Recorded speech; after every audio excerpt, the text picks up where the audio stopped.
When your wife says she's going to visit her mom for a week, but 3 days later you see her Instagram photos from Santorini, you realize life just turned upside down. I'm Ruben and I worked as a surgeon at the local hospital in Fontana. My 5-year marriage to Melinda seemed perfect. She worked as a waitress at a popular restaurant while I saved people's lives. We lived in a cozy apartment and were planning to have children. But what happened next changed everything forever. It all started with a strange phone call on Thursday morning. An unknown female voice asked, "Are you Ruben? Melinda's husband?" When I confirmed, she said something that froze me to the bone. "Your wife is sleeping with my husband Hank. They're in Santorini right now." At first I thought it was a prank. Melinda had told me she was going to visit her mother in San Francisco. But the woman continued, "Hank works as a consultant. They met on Tinder 6 months ago. I have proof." My heart was pounding like crazy. I asked her to send the evidence. Within a minute, screenshots of conversations arrived on my phone, where Melinda was writing to Hank about how she had lied to me about visiting her mother so she could fly with him on a romantic getaway. But the worst was yet to come. The woman said, "There's something else.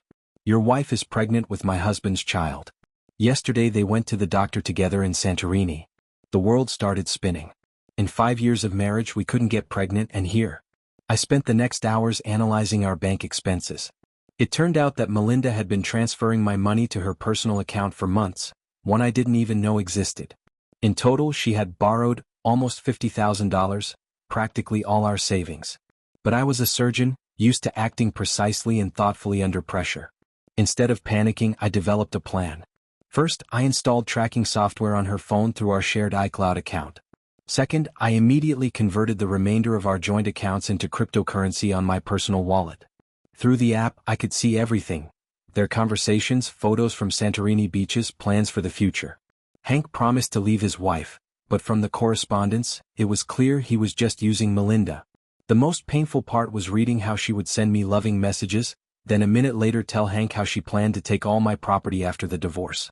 She thought I suspected nothing. When Melinda returned, I greeted her with flowers and a smile. "How's your mom?" I asked. She began telling a fabricated story about how she spent the week in San Francisco. Every word was a lie.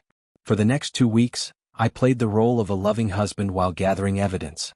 I recorded conversations when she talked on the phone with Hank, photographed documents she was hiding. I discovered she planned to file for divorce in a month, claiming incompatibility and demanding half of all property. But the most painful discovery was yet to come. In her things, I found pregnancy test results and a letter from a lawyer with a plan on how to hide the real father of the child and force me to pay child support for someone else's baby. She planned to tell me she got pregnant by me right before her trip to mom. That's when I realized, this wasn't just betrayal, this was a carefully planned robbery of my life. The evidence I gathered was devastating. Text messages where she discussed with Hank how naive I was, how easy it would be to manipulate me. Photos from their secret meetings that had been going on for months, not just the Santorini trip. Bank statements showing systematic theft of funds. Medical documents proving the pregnancy timeline that made it impossible for me to be the father. What hurt most wasn't just the betrayal, it was the calculation behind it. Every kiss goodnight, every "I love you," every discussion about our future children, it was all part of an elaborate deception. She had been planning this exit strategy for months, maybe even from the beginning of their affair. I discovered she had been meeting Hank at hotels during her overtime shifts at the restaurant. Her coworkers later confirmed she had been lying about working extra hours for months. Instead, she was building a new life with another man while systematically dismantling ours. The financial investigation revealed even more shocking details.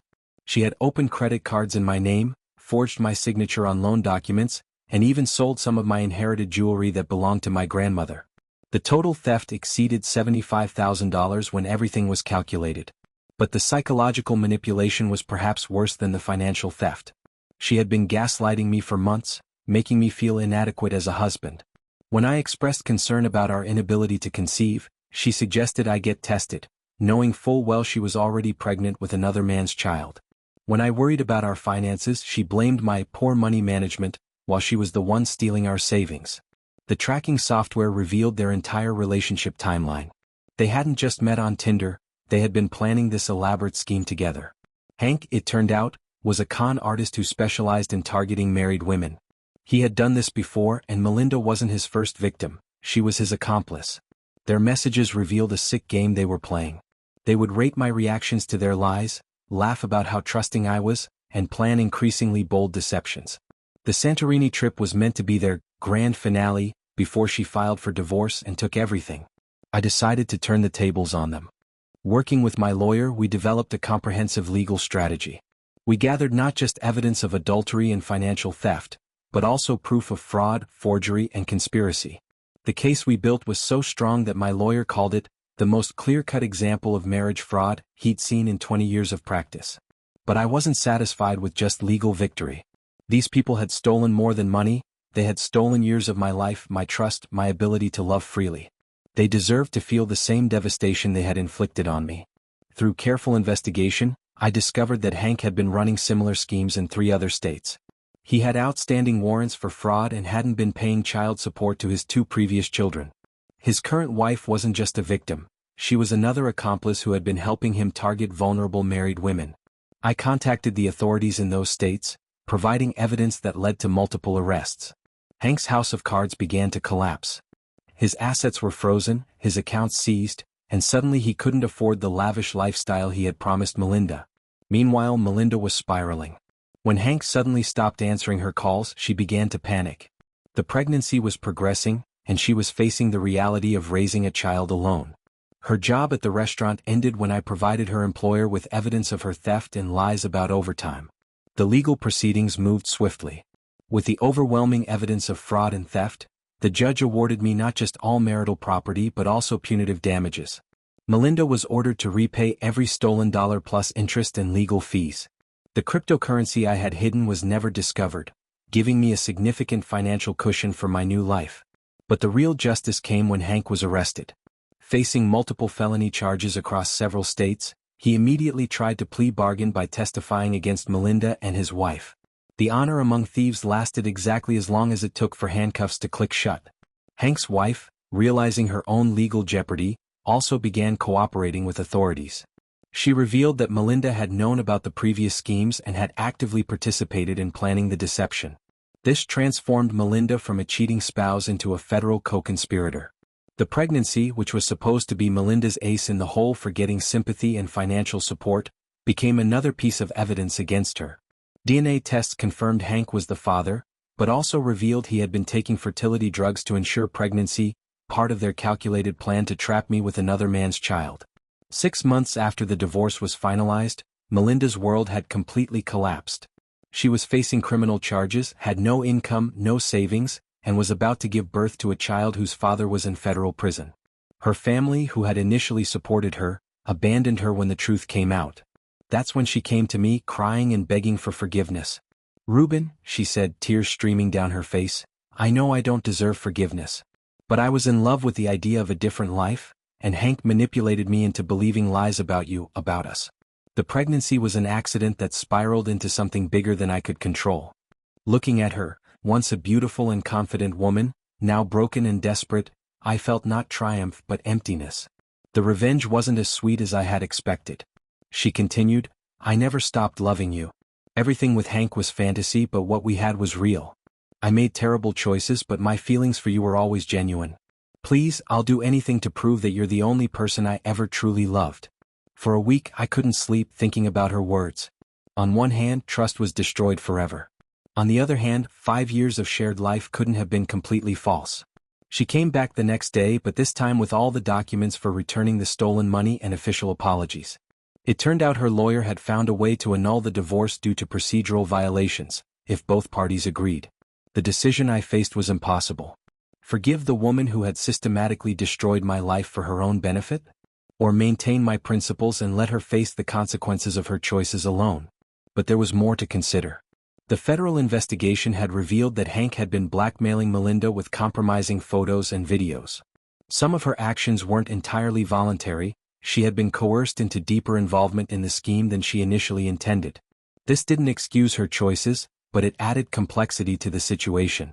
She wasn't just a cold-hearted manipulator, she was also a victim of a sophisticated predator who had exploited her dissatisfaction with our marriage to draw her into criminal activity. The psychological evaluation ordered by the court revealed that Melinda was suffering from severe depression and had been self-medicating with alcohol during the affair. Her judgment had been impaired, though not to the point of legal incompetence.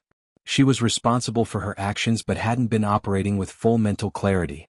Her pregnancy was progressing normally, but the stress of the legal proceedings and financial ruin was taking its toll.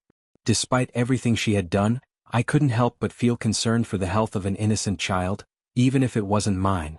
The decision became even more complicated when I learned that Hank had been planning to abandon both Melinda and the child once the divorce settlement came through. She had been as much a pawn in his game as I had been. The difference was that I had discovered the truth in time to protect myself, while she had been left to face the consequences alone. After weeks of agonizing contemplation, I realized that my choice would define not just my future, but the kind of person I wanted to be. Revenge had been satisfying, but it hadn't healed the pain or restored what had been lost. Only forgiveness could do that, not for her sake but for mine. But forgiveness didn't mean foolishness. If I chose to rebuild with Melinda, it would be on completely new terms, with complete transparency and accountability. The marriage we had before was dead. If we were to have a future, it would have to be built from scratch on a foundation of honesty rather than the illusions that had supported our previous relationship. The final decision came down to a simple question. Was I stronger holding on to my anger and principles, or letting them go to build something new? After everything that had happened, after all the pain and betrayal, could love truly conquer all? Standing in our empty apartment, looking at the woman who had been my wife, my betrayer, and now my supplicant, I made the most difficult decision of my life. The months that followed tested every boundary I thought I had.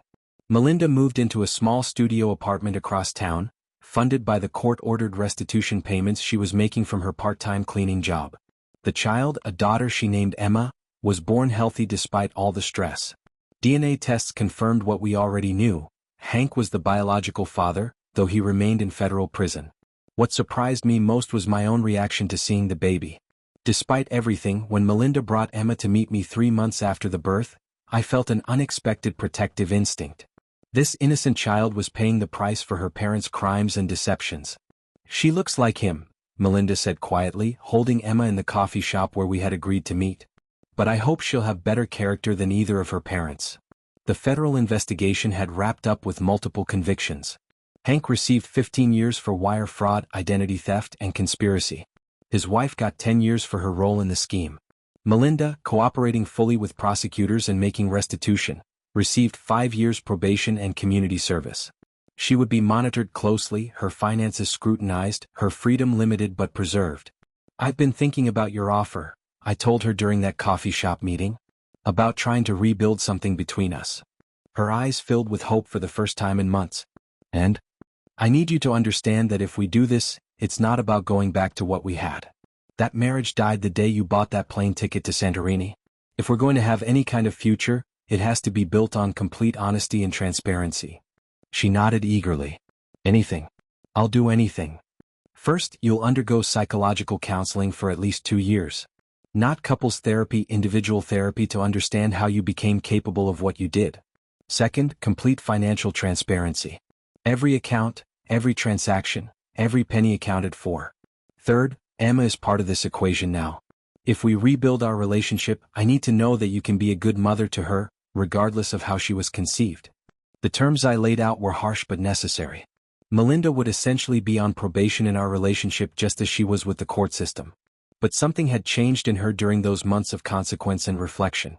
The entitled, manipulative woman who had systematically betrayed me had been replaced by someone who seemed genuinely remorseful and determined to make amends. The rebuilding process was excruciating. We started with supervised coffee dates, progressed to dinners, then to weekend outings that included Emma. I watched Melinda struggle with single motherhood while working multiple jobs to pay restitution. I saw her break down crying when Emma got sick and she couldn't afford proper medical care. Against my better judgment, I found myself helping, paying for Emma's doctor visits, bringing groceries when Melinda's pride would allow it. The psychological evaluation reports were illuminating. Dr. Sarah Chin, the court-appointed therapist, explained that Melinda had been suffering from chronic depression and low self-esteem that made her vulnerable to Hank's manipulation. She had been seeking validation and excitement that our stable but predictable marriage hadn't provided. This didn't excuse her actions, but it helped explain them. The person who planned to defraud you was operating from a place of severe psychological distress, Dr. Chin explained to me during a joint session. That doesn't minimize the damage she caused, but it suggests that with proper treatment she's unlikely to repeat these behaviors. 6 months into our cautious reconciliation, something unexpected happened. I realized I was falling in love with this new version of Melinda, the one who had been humbled by consequences, who worked 3 jobs without complaint, who was learning to be a devoted mother to a child whose existence had nearly destroyed both our lives. The woman who had betrayed me had been selfish and entitled. This woman was selfless and grateful for every small kindness. She had learned to value what she had instead of always wanting more. The trial by fire she had endured had either revealed or created a better person than the one who had left for Santorini with another man. But the road back wasn't without setbacks. There were nights when I would wake up remembering the pain of her betrayal and wonder if I was being foolish. There were moments when I caught her looking sad and worried that she was missing her old life of deception and excitement. Trust had to be rebuilt one small interaction at a time. The turning point came when Emma took her first steps, not to Melinda but to me. At 10 months old, she had become attached to this strange man who appeared at irregular intervals in her life. Melinda's face showed a complex mixture of emotions: gratitude that her daughter had a positive male influence, sadness that it wasn't her biological father, and hope that maybe we could become the family she had destroyed. "She thinks of you as her father," Melinda said as we watched Emma play with blocks on the floor of her apartment. "Sometimes I wonder if that's fair to any of us." "Children need stability," I replied. "Whatever else happens between us, Emma deserves to have adults in her life who put her welfare first." It was then that I realized the final test of our relationship would be my willingness to raise another man's child, the biological offspring of the person who had helped destroy my life. Could I love Emma not despite her parentage but regardless of it? Could I provide her with the stable, honest upbringing that would break the cycle of deception and betrayal that had brought her into existence? The answer came to me not through rational analysis, but through emotional truth. When Emma reached up to me with her tiny arms, wanting to be held, I felt the same protective love I imagine I would feel for my own biological child. She was innocent of her parents' crimes, and she deserved every opportunity to grow up surrounded by love and honesty. 18 months after that first devastating phone call, I made my final decision. Not just about forgiving Melinda, but about building a new kind of family from the ashes of betrayal and deception. "I want to try," I told Melinda on a warm evening as we watched Emma chase butterflies in the park. "Not to go back to what we had but to create something entirely new. Something honest." The tears that rolled down her face were different from the desperate, manipulative crying of months past. These were tears of genuine gratitude and hope. "I know I don't deserve this chance," she said. "I know I may never fully earn back your trust. But I promise you this: the woman who betrayed you is gone forever. She died in that courtroom when I saw what my choices had cost us both." We remarried quietly 6 months later, not a celebration of restored love, but a commitment to building something new together. Emma was there, taking her uncertain toddler steps between us, representing both the pain of the past and the hope of the future. The story could have ended there, with forgiveness and redemption. But life is more complex than fairy tales, and the real test of our rebuilt relationship was yet to come. 2 years into our second marriage, Hank was released on parole for good behavior. His first action was to petition for visitation rights with Emma. The man who had helped orchestrate the systematic destruction of my life now wanted access to the child who had become my daughter in every way except biology. The legal battle that followed would determine not just Emma's future, but whether the new life we had built together could survive another assault from the past. Standing in that courtroom, holding Melinda's hand as we faced the man who had nearly destroyed us, I realized that forgiveness isn't a single decision. It's a choice you make every day, sometimes multiple times a day, to build something better from the ruins of what came before. The custody hearing lasted 3 grueling days. Hank's lawyer argued that despite his criminal past, he had a biological right to know his daughter. My lawyer countered with evidence of his pattern of abandoning children and manipulating women. The judge, a stern woman in her 60s who had clearly seen too many broken families, listened to testimony about Hank's sophisticated con games, his complete absence during Emma's first 2 years of life, and his history of using children as leverage against their mothers. "Mr. Hank," Judge Morrison said on the final day, "you claim to want a relationship with your daughter. Yet your own children from previous relationships testify that you abandoned them when their mothers could no longer provide financial benefit. What assurance does this court have that Emma won't suffer the same fate?" Hank's response was a masterpiece of manipulation. "Your Honor, I've learned from my mistakes. Prison gave me time to reflect on what's truly important. Emma deserves to know her biological father. But the prosecution's evidence was overwhelming. Phone records showed he had never once called to check on Emma during his incarceration. Financial records proved he had never contributed a penny to her care. Most damning, psychological evaluations revealed classic narcissistic personality disorder with antisocial tendencies, a combination that made him fundamentally incapable of putting a child's needs before his own. The judge's ruling was swift and decisive. Parental rights are not automatically granted based on biology. They must be earned through consistent, loving behavior that prioritizes the child's welfare. Mr. Hank has demonstrated neither the character nor the commitment necessary to be a positive influence in this child's life. Petition denied. Outside the courthouse, Hank cornered us in the parking lot. The charming facade he had maintained during proceedings crumbled instantly. "You think this is over?" he snarled at me. "You stole my woman and my kid. I'll find a way to make you pay for what you did to me." "What I did to you?" I couldn't help but laugh. "I exposed your crimes. Everything that happened to you was the direct result of your own choices." Melinda stepped forward, her voice steady despite the tremor I could feel in her hand. "Hank, Emma is better off without you. I was blind to see it before, but you're incapable of loving anyone but yourself. Stay away from my family." "Your family?" His laugh was bitter. "You mean the surgeon who picked up my leftovers? Emma's mine, and someday she'll know what kind of man really created her." That threat haunted me for months. Not because I feared legal challenges, the court had been clear, but because I worried about the day Emma would be old enough to ask questions about her biological father. How do you explain to a child that her father was a criminal who tried to use her as a weapon against the people who loved her? The answer came from an unexpected source: Emma herself. By age 3 she was calling me daddy without prompting. When Melinda gently tried to explain that I wasn't her biological father, Emma's response was simple: "But he's my daddy because he loves me and takes care of me." Out of the mouths of babes came wisdom that had eluded adults. Family isn't defined by DNA, but by daily acts of love and commitment. Meanwhile, our rebuilt marriage was finding its rhythm. The transparency I had demanded became our new normal. We shared bank account passwords, calendar access, and location tracking, not out of distrust, but as symbols of our commitment to honesty. Melinda's therapy sessions revealed deeper truths about her past that helped explain her vulnerability to manipulation. She had grown up with an emotionally absent father who showered her with gifts but never with consistent affection. This created a pattern of seeking validation from men who offered excitement over stability.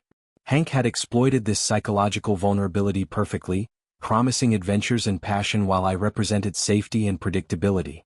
"I realize now that I mistook drama for passion," she told me during one of our weekly check-ins.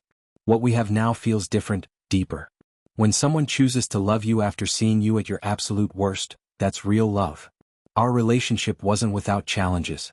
There were triggers that brought back memories of betrayal: when she worked late, when her phone rang at odd hours, when she seemed distant or preoccupied. But instead of festering in silence, we had learned to address these moments head-on. "I'm struggling with trust today," became an acceptable thing to say in our house. And Melinda's response was always immediate transparency, showing me her phone, explaining her whereabouts, providing whatever reassurance I needed without defensiveness or irritation. The financial recovery took longer than the emotional healing. Between legal fees, restitution payments, and the costs of starting over, we lived modestly for years. But there was something liberating about building our life together from scratch, making every purchase and decision as a team. Emma started kindergarten at 5, a bright, confident child who had never known anything but love and stability in her conscious memory. Her teacher commented on her emotional intelligence and ability to resolve conflicts peacefully, skills she had learned watching her parents work through their own challenges with honesty and respect. The real test of our rebuilt relationship came when I was offered a prestigious position at a hospital in Seattle, a career opportunity that would triple my salary but require relocating across the country. The old Melinda might have seen this as an adventure or an escape from our complicated past. The new Melinda's first question was, "What's best for Emma's stability?" We spent months researching schools, neighborhoods, and support systems. We involved Emma in age-appropriate ways in the decision-making process. In the end, we decided to stay in Fontana, not because we were afraid of change, but because we had built something precious here that was worth more than money or prestige.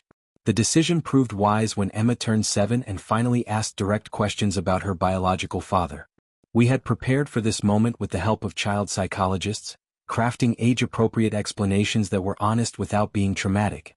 Your birth father is someone who made bad choices that hurt a lot of people, Melinda explained gently.